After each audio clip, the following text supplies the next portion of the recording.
Hello, everyone. I'm Dolly Hamilton. And isn't it funny that when white folks ask about Black lives, they assume we'll automatically talk about our pain, as if the joy in our stories is accidental? Or maybe they expect to see my mouth wide open in wild protests, as if my voice could fly at a fence, tear a tree apart in the course of my thundering tongue. I have been a Black woman for a very long time. My story is not about pain or protest. It's about speaking simple truths. Beware of my smile. I am treacherous with the truth. Now, I've been told to lose my attitude, as if it wasn't already encrypted in my DNA, by a mother who refused to abandon hope when her husband touched a live wire and was electrocuted on the job, leaving her with 8 children to raise. A mother who spoke up and made sure that all 8 received the opportunity to earn college degrees. I am the truth teller who hoists the curtain up to show the underdog's plight when everything seems certain but nothing at all looks right. My mother taught me, speak your truth even if your voice shakes. And if a kind friend says, be nice, tell her thanks, I hear you, but I will speak my truth anyway. Women in my day were taught to please, but truth must not give way to comfort. The truth is neither positive nor negative, though sometimes honesty rattles the faint-hearted. Like the time I asked why my kids weren't receiving homework at Westview Elementary, or when I spoke up for the Black boarding student at Baylor about to be expelled and sent back to New York, that kind boy that we took into our home. Or the time that I worked for a company whose HR department was limited to 1 Black professional at a time. But here's the truth I'm happy to report. When my husband and I started our downtown business in 1987, 3 Chattanooga banks offered us business loans to support our venture. Now, I appreciate my white friends who say they feel sad about how Blacks have been treated the last 400 years, yet some caution me that change does not occur overnight. I chuckle to myself, and I remind them that 400 plus years is hardly an overnight effort. I've also heard it said that strong Black women will save us all. What a burden to bear. What a falsehood. It is not my job to save us all. I don't want to be a star, but a part of a constellation. Listen close. Don't fear. Mine is not a small voice you hear. I work, pray, try to behave, but that mouth, that mouth of mine causes a lot of good trouble. Have no doubt, mine is a loud voice that has no fear. Make no mistake though, mine is also a love-colored voice, a loud love that you can feel. Though the truth may hurt, I cannot live in gloom, as my mind is fashioned for hoping, and my heart seeks a world in bloom.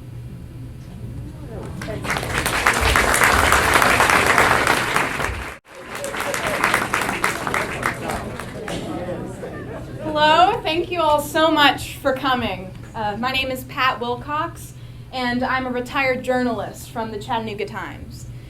These days, too many journalists might well be lumped in with hedge fund managers, pharmaceutical lobbyists, and religious charlatans. But as a young reporter and opinion writer in the newsroom of the Chattanooga Times from the 1970s through the 90s, I felt accountable to the public, sticking to the facts in a way that slid through a reader's brain straight to the heart. Capturing a story was like raising a seashell to my ear and being overwhelmed by the roar of humanity. The weight of my job scared me throughout my entire career, but God carried me through the daily challenges.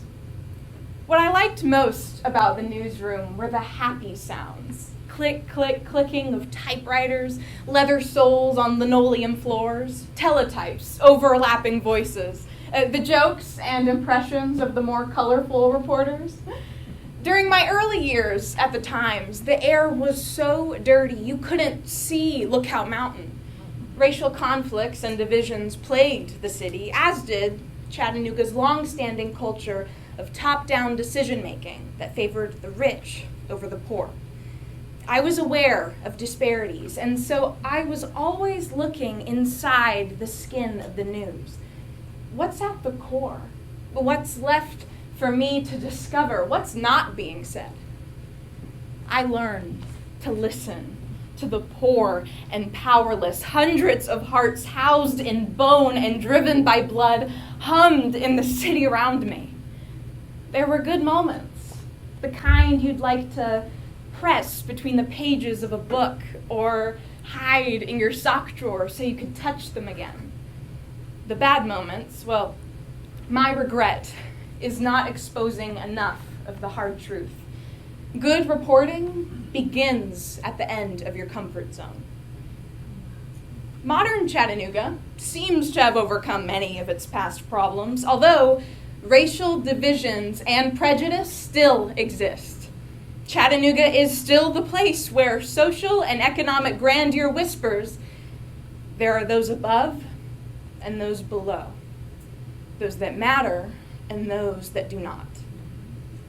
I remain trapped somewhere between judgment and forgiveness. While I've had a good life, albeit a privileged one, it is not without sadness over images of oppression in this so-called land of the free. I am frustrated with the inability of words to stop the hatred, violence, and injustices. But as long as the opportunities for my Black neighbors are much more difficult, I am not done writing. I'd create another ending for the story if I could, a happy one, like one where the good guy lives because the bullet struck the whiskey flask in his pocket instead of his thin-walled heart, or one where the girl gets thrown from the wrecked car and lands perfectly on a pillow of grass instead of the pavement. But truth be told, fiction is not the journalist's job.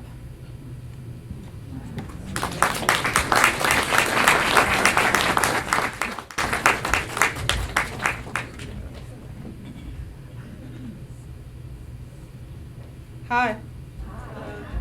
I'm Dr. Evelina Holmes. And I guess you could say that whenever challenge came to the front door, I let him in. How could I not when caring followed close behind? For 89 years, caring has helped me, gave me an image of human tears watering the world's gardens. Caring taught me about truth, which I have told in writings and at lecterns often. I have cried out against the crimes perpetrated on the oppressed and marginalized. I've taken a front seat to witness and protest the mistreatment of the incarcerated. Since I was a young girl in Tuskegee Institute, Alabama, I have been planting words in every window box I could, poking them to become strong, hoping they'd ignite a fire that warmed someone. I have planted a garden of strong seeds across this country. How could I escape them? They follow after me. Numberless are the kitchens I have sat in, but our histories of words cannot be eaten. I urge people to raise their voices and vote. Now, one vote is an opinion, a quiet legal force, a barely audible beep in the local traffic, a drop of mercury in the national thermometer, but a collectivity of votes, a flock of votes, a pride of votes, a thunder of votes can make some noise. One vote begets another if you make a habit of it. And you might say, well, what's a block vote against steam shovels? These days, people are feeling alone and helpless. What's the use, they say? Then the silence comes. It swings back and forth between us like a rope on a lake, hangs between us like the crowd above a player not moving on the field or the quiet of a day far from the roar of the sun until I break it. One vote was all I wanted in 1958, when my constitutional right was over 90 years old. When I registered, I was literacy tested, poll taxed, and turned away 3 times. We used to sing a song as we marched through towns of Alabama. Ain't gonna let nobody turn me round, turn me round, turn me round. Ain't gonna let nobody turn me round. I'm gonna keep on walking, keep on talking, marching to freedom land. Thank you. I was often asked if I was ever afraid when refusing to turn around and stay silent. I just tell them I make a noise for the Lord, who wants me to rejoice and play horns and drums and bang body noisemakers to beat the band, speak of others' uncountable suffering. I believe to live as a silent flower is not worthwhile. On the sacred branch of my only voice, I insist on justice, insist for us all, which is the job of the voice. Else what am I for? What use am I if I don't insist? There are messages to send, gatherings, and protest songs to sing. We must all insist. Else what are we for?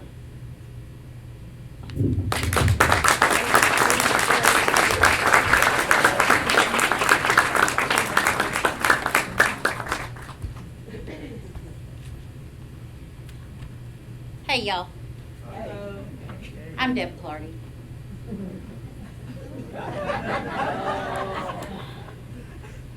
You know, I have not had the things that most women crave.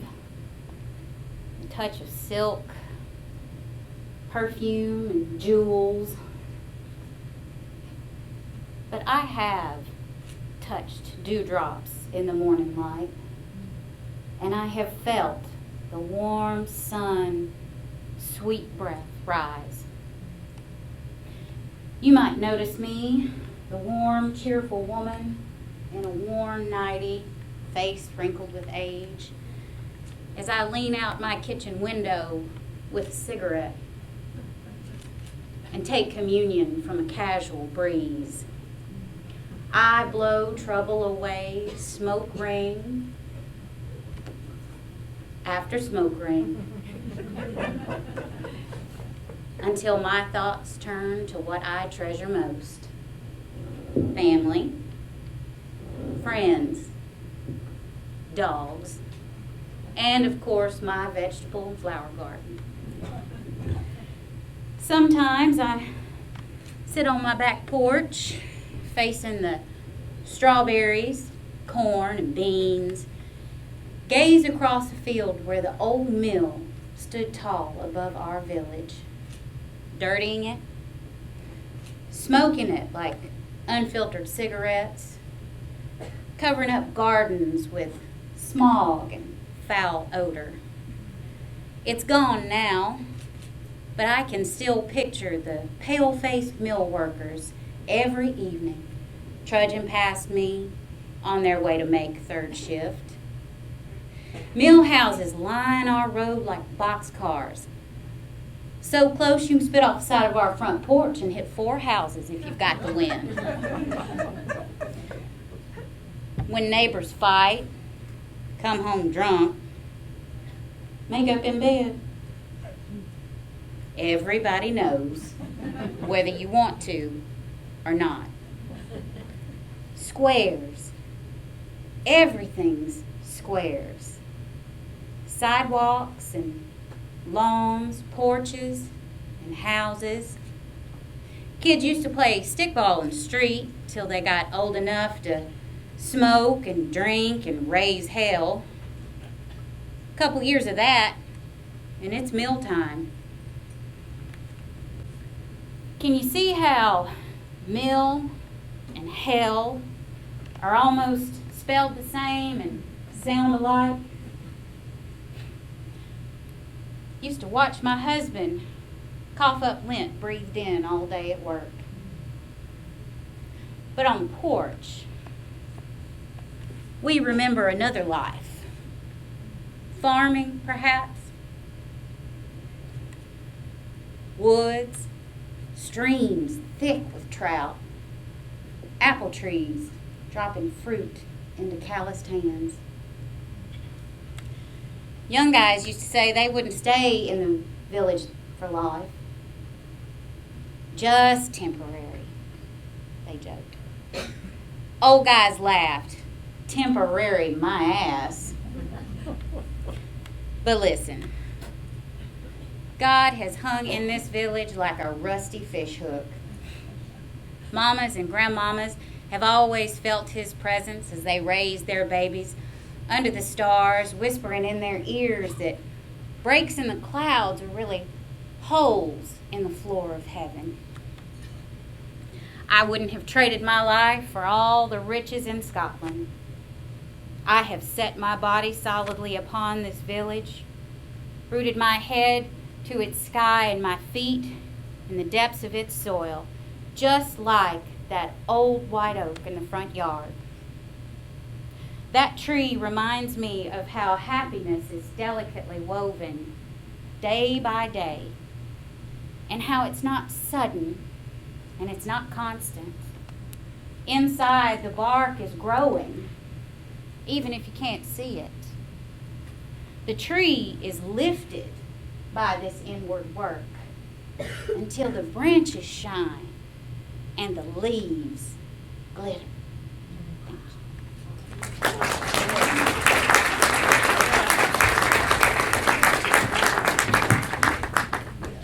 Good afternoon. Good afternoon. I am Anthony Crutcher, and I am a mathematician.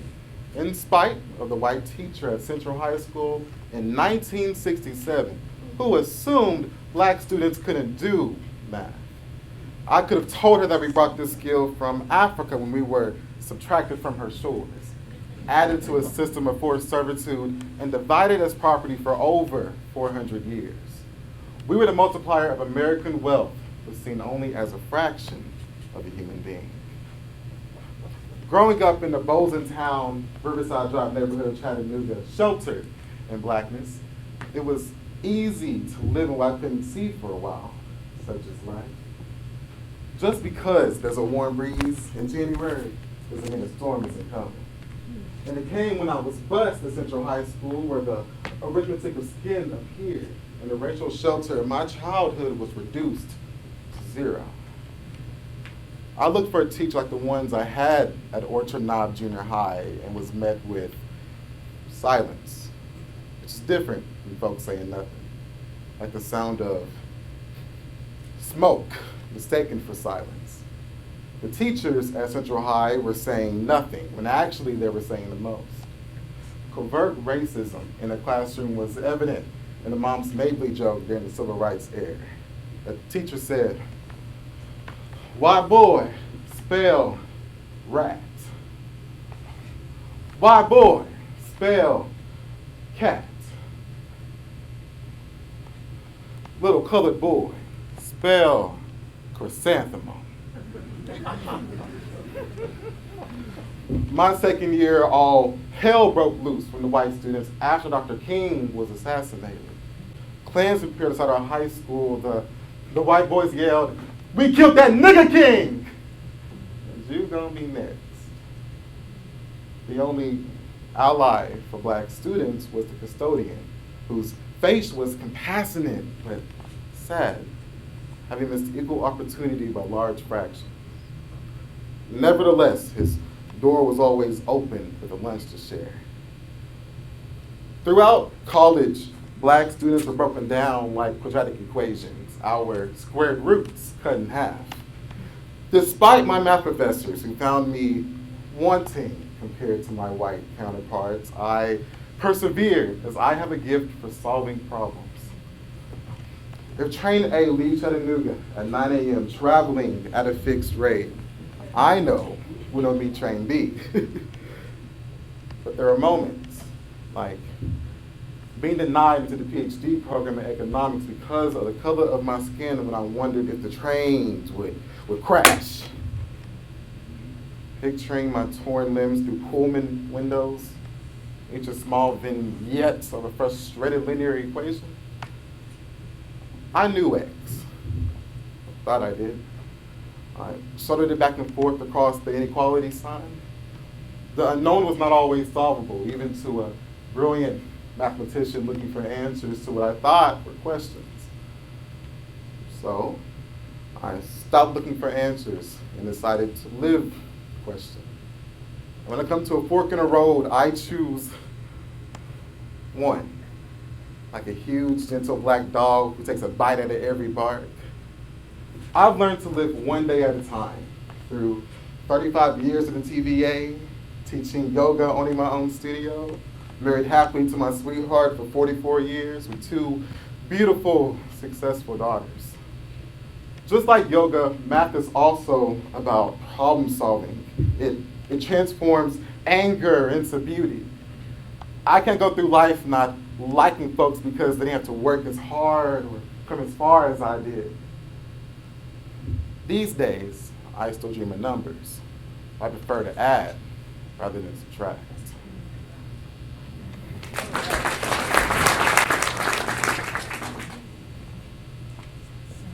Hello, everyone. Hello. Hope all is well. I am Moses Freeman, former Chattanooga City Councilman. No one leaves home unless home chases you away. Unless home shouts at you to quicken your legs, leave family and friends behind, forget pride, survival is more important. No one leaves home unless home becomes a sweaty voice in your ear saying, leave, run away from me now. You know that anywhere is safer than here. In 1953, my paper route was lassoed in by the red line. I was Mercury bearing news. My wings, a single-speed maroon Schwinn bike purchased with my earnings. As a newsboy, I seared a bright path through Tannery Flats, Blue Goose Hollow, College Hill, Cameron Hill, and East and West 9th Street. Sometimes at dusk, I sneak into the city, up steel grids, beyond the factory's last hot breath that pushed itself everywhere like a stain. But careful to stand clear of the cop who beat me good for daring to hang with white boys. After college, I offered my talent and grit to employers without reservation, to share without equivocation. I led sit-ins, crossed picket lines, integrated 30 businesses in Chattanooga. That was the first time I believed that racial justice was attainable, that love can replace greed, and that we can live and work with a mutual respect for one another. But white power thought otherwise. Laid down an ultimatum. Choose between activism and my job. So I did. Weeks passed as I wore down leather soles, thinking my analytical skills and my excellent writing would secure a modest position. But no one in Chattanooga needed an uppity black man who made good trouble. How flat those words sound and heavy. My purse thinned as I tried to keep up appearances and mask the desperation that thinned my wallet and tightened my throat. No one leaves home unless home hounds you, sets fire under feet. Now, this is not something that you would think of doing until a blade burns threads into your neck.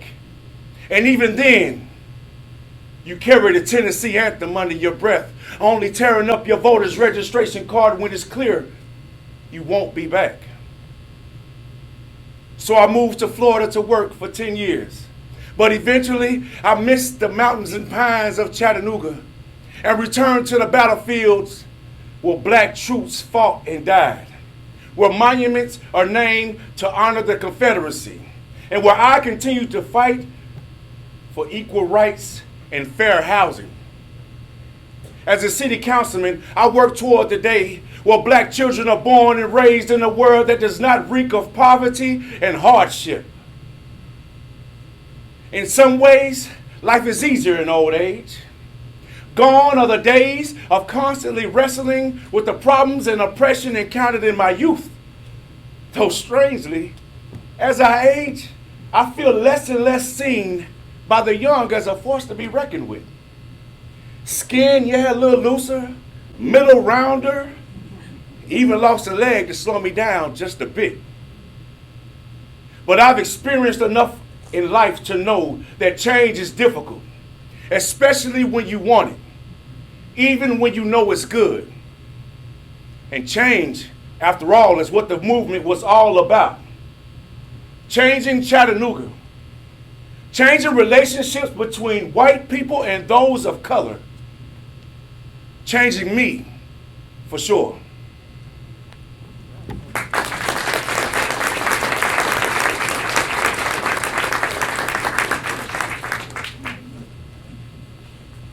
Good afternoon. My name is Howard Brown. I grew up in a small town in the segregated Deep South during the 1950s and 60s, New Albany, Mississippi, where racism was a cancer that spread to all aspects of daily living. Lesson after lesson taught me how I started life a few rungs higher than many other people. My skin is white. It's quite a few rungs up, maybe more than a few. I'm not disabled in any significant way, at a rung, and I've never been asked if I was born heterosexual or whether it was a choice. Rung, rung. I didn't earn any of those rungs. Sure, I earned some later ones. I worked hard to get my law degree, become a published poet, a credentialed yoga instructor, bought a nice home with my wife on Lookout Mountain. Just the same, I acknowledge those rungs that boosted me up the freedom ladder. I was recently asked to consider this privilege and then asked, now, what is your personal responsibility toward an equitable society? I've never been a civil rights activist, not in the traditional sense, but I do strive to be mindful of that oppressive seed of prejudice that Jim Crow planted deep within me. I sometimes cringe at how easy it is to forget my advantage. So I try to be mindful of my thoughts and actions. Poetry, yoga, and insight meditation are some of my tools for change when I remember to use them. Poets have the ability, perhaps a driving need, to find a way of circling in on, if not actually touching, the truth. It requires an internal faith, knowing that the most important part of writing a poem is drilling down, especially when I don't know exactly where I'm going. Yoga and meditation help me bring many truths to the surface, like the virtue of living in the spirit of compassion and fairness.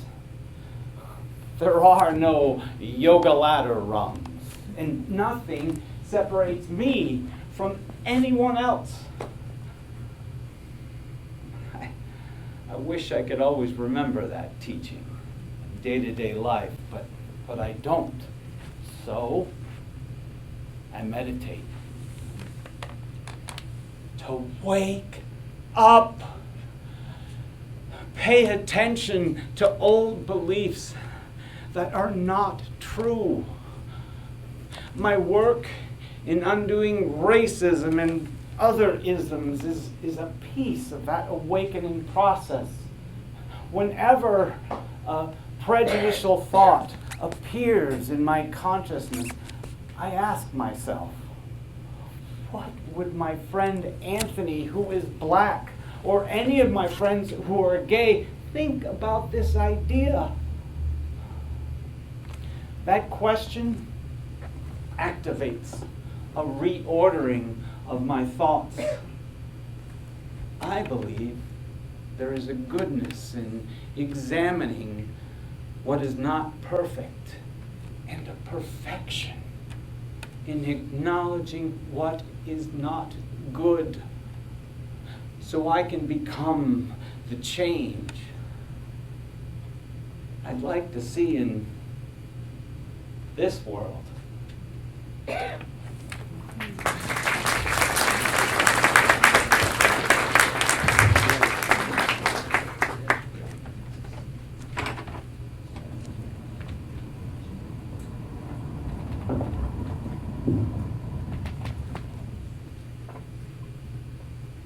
Hello, everyone. I'm Barbara McHouston, and I've been trying to remember old songs that I've forgotten. The one-hit wonders, hymns, and 1920s musicals like Rosemary with Nelson Eddy and Jeanette MacDonald. In the kitchen and in the bathroom, I sing remnants of Indian Love Call over and over again. Or rather, hum what I can remember. When I'm calling you,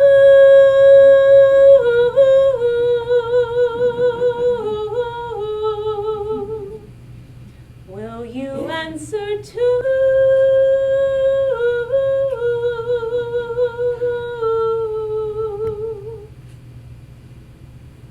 I am often alone these days with only echoes of my childhood songs.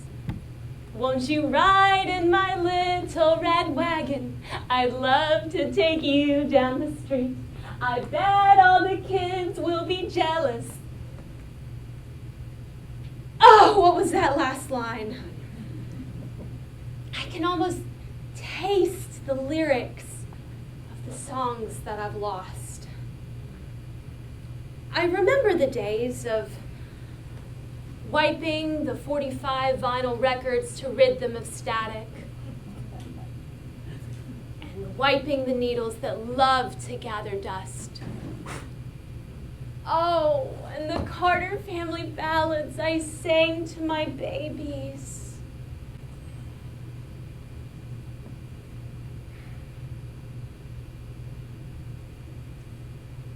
Last Saturday, while vacuuming, the lyrics of Storms Across the Ocean came to me. And without thinking about it, I pictured my son John in the garden. How pleasing it was to think of him, to sing that song. This is the way of love and music. It plays like seventh heaven. And then it's done. Do I feel better remembering? Knowing for certain what's gone? A silent note going out forever on the breath of my boy, which now I hear soaring above my own breathing as the bright afternoon fades into evening.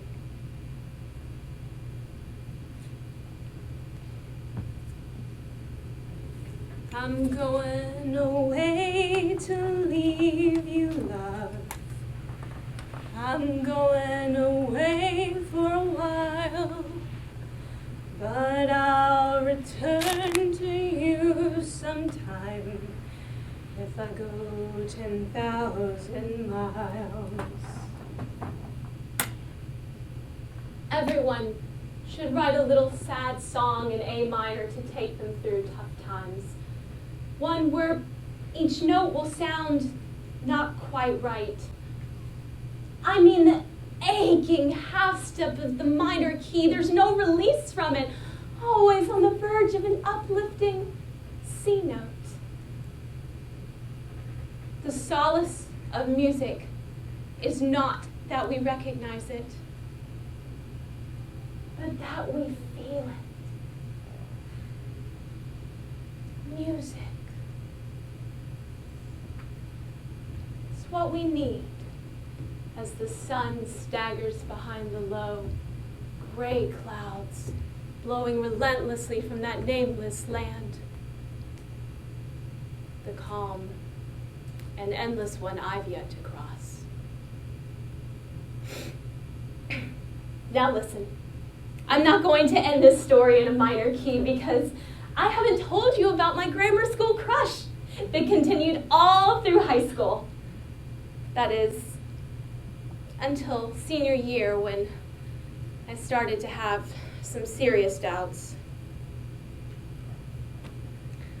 But as the song goes, some others I've seen might never be mean, might never be cross or try to be boss, but they wouldn't do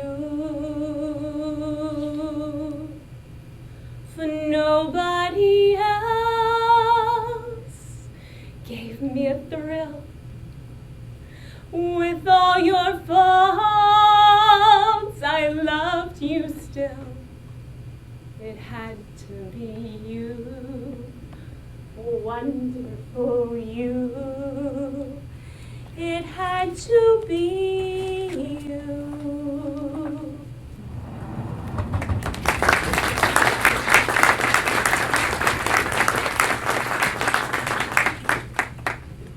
Thank you all for coming. My name is Widmark Aragon. I was born in Manila with dreams in my heart that didn't include the plunder, the torture, and the atrocities toward my people during the Marcos regime. Childhood is a luxury I could not afford. I saw too much. I knew too much, which rendered me independent and wise beyond my years. I also lived dangerously on the edge of harm's way, running the streets, protesting, partying. But I've always honored the tipping point. Stopped before I spun over a cliff. I want you all to understand why I had to leave my homeland during the time Ferdinand Marcos broke the island's spine and woke the world up to her screaming. I want to talk about disasters, not natural ones, but the ones that men create through greed, exploitation, and the cold shoulders of political corruption that is so commonplace in the Philippines, it is like lukewarm tap water. I want to talk about money and why I had to leave my homeland to support my family. And I am not talking about the kind of money that my parents had, living paycheck to paycheck, or pocketed coins on a worn change purse, or a stack of $1 bills inside an old cash register. I'm talking about the kind of money, the music of money, filling up my savings account plink by plink. I'm talking about the kind of money that sends 3 boys to college. My hard work and classically trained resume allowed me enough money to create a comfortable life for my family. Smooth as the brass sound of Herb Alpert in the 60s. I moved from Manila to Saudi Arabia to Singapore, and then finally here in the US, like the beat of Ringo Starr drumming his weight in gold.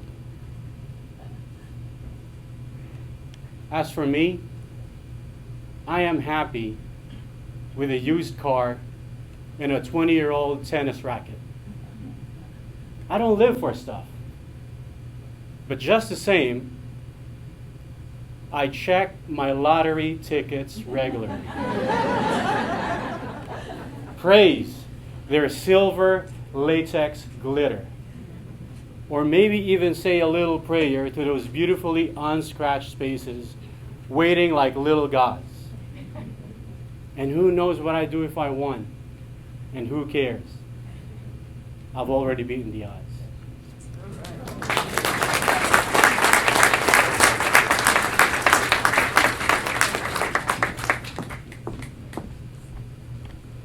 Good afternoon, everyone. My name is Joanne Favors, and I have a question for you. How many miles does the Jim Crow fly over southern fields as black folks die? In 1960, ravens offered little crumbs of justice. They told us eat and be satisfied. But I chose to fast and march for a ride to the other side. I grew up in Chattanooga during a time when freedom hung like a dream catcher on a rearview mirror. For over 400 years, it was snatched from our grasp like the Grim Reaper laying his icy hands down your spine. Dawn, day, dusk, night, diners, trains, buses, schools were an endless cycle of whites only.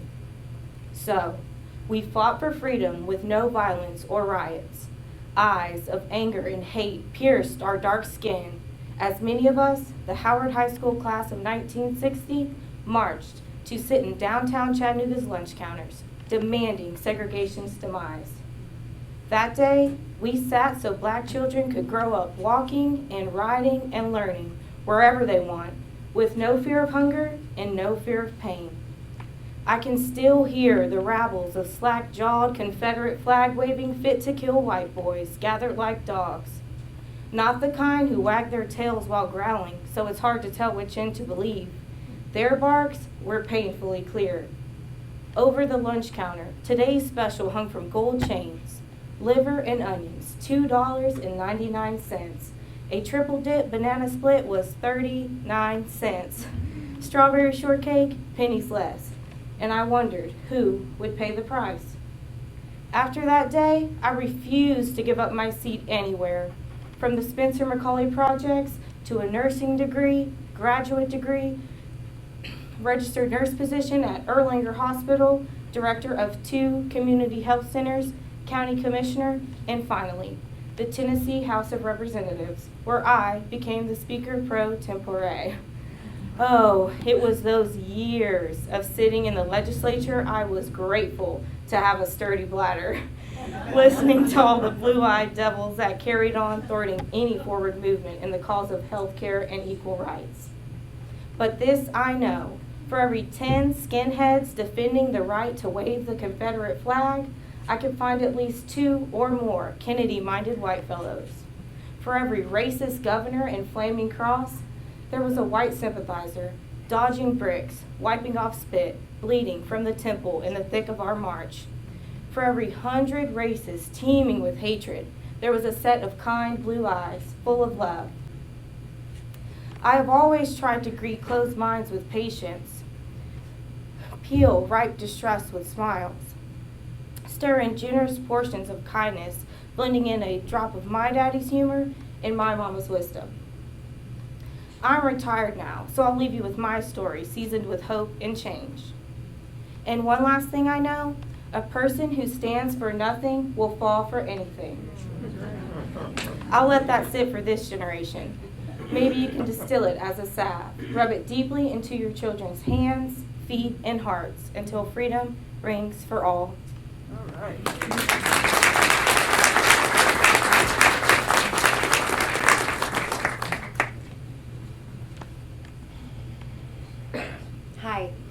I'm Mimi Nickel, and this is my story. This is my story 100 times over. It pains me to tell you of it, but I promised to tell the truth. Don't fret. It can't hurt you or me anymore. Who told you to touch me? Who told you my body was for sale? I did not. I was only a child when I was targeted, sold at age 9. My sweet, innocent heart and body were used by men, satisfying their guilty pleasures. They gave me money, alcohol, drugs, and sometimes shelter, but in the end, they pilfered my dignity and self-respect, tied me up good with invisible chains. I heard it said once by traffickers, I can only sell a dime rock once, but I can sell a woman 1,000 times. The condition of a sex slave confuses the morality. I did what I needed to do to survive. Alcohol to ease the anxiety, pills to kill the pain, and cigarettes to keep me from being hungry. And to endure, I wore masks. I was longing to be seen and heard, but pretending became an art that was second nature for me. I'd give you the impression that all was sunny and unruffled. Arrogance my name, coolness my game. I needed no one. And you might have believed me. But actually, I don't like hiding or pretending to be someone that I'm not. I was sitting in a seminar on adverse childhood experiences at a seminar at a conference for women survivors of trafficking when my prison walls came down. What happened to me became more real than what was wrong with me, and light replaced the blank stare in my eyes.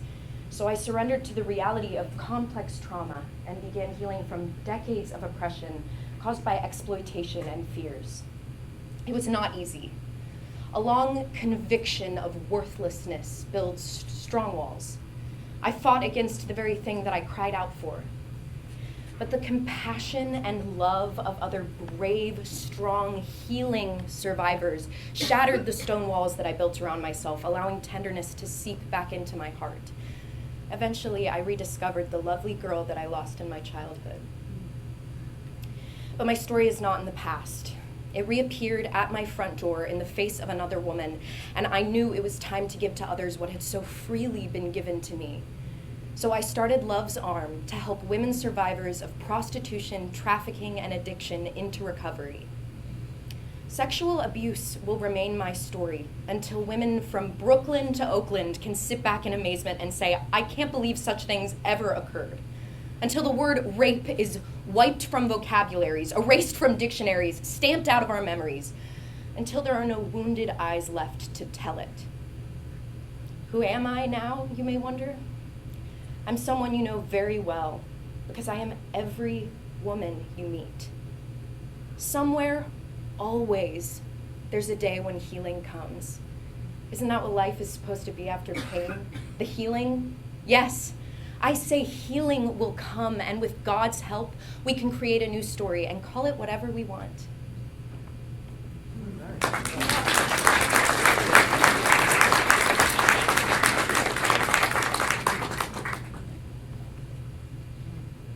Hello, everyone. Hello. I am Mamota Ghosh, but please call me Mo. And yes, I am 98 years old, and I still pray, meditate, exercise, and keep my mind busy, writing poetry, painting, crafting, and working on crossword puzzles. I have a routine. Never leave my room in the morning without making my bed. Breakfast is always cereal, banana, and tea. Then exercises. 20 squats and 30 touch toes. Here's what I want to say to you. The most important thing for us to do is love God. You don't have to go to church. God isn't a religion, it's love. The very reason we are in this world is to love and take care of each other. It is important to see God in every human. If you want peace of mind, do not find fault with others. No one is a stranger, my child. We are all one. My name is Momota, and I grew up in India, but Chattanooga is my home, and I love it so much. It has welcomed me for 33 years, and my door is always open to you. If you visit, I will show you my prayer room with photos of Jesus and Mary, Buddha, Sarada Devi, Swami Vivekananda, Ramakrishna, and Kali. Truth and virtue are the same in all religions. Love of God is the essential thing. All else is unreal. I have felt the weight of stones by those who would condemn me as an outsider, suffered the words of those who looked down upon me as inferior. But I say to you, please do not throw stones. Please do not spread your religion by the use of the sword. Be open to all religions that spread love. Someone once asked me, Mo, do you believe in God? I answered, sure, lots of them. Work hard to become enlightened. Pearls live in the deep sea, but we must hazard to find them. If diving once does not bring you pearls, do not conclude the sea is without them. Dive again and again. Set your heart upon the work, but never on its reward. The greatest contentment comes from devotion alone, and not from its rewards. We all make mistakes. Have no regrets. The only true regret is spending your life worrying about the future. Let go of sorrow, for it is simply longing for the past. Listen to others with all your heart. The highest pleasure is to hear a good story. God bless.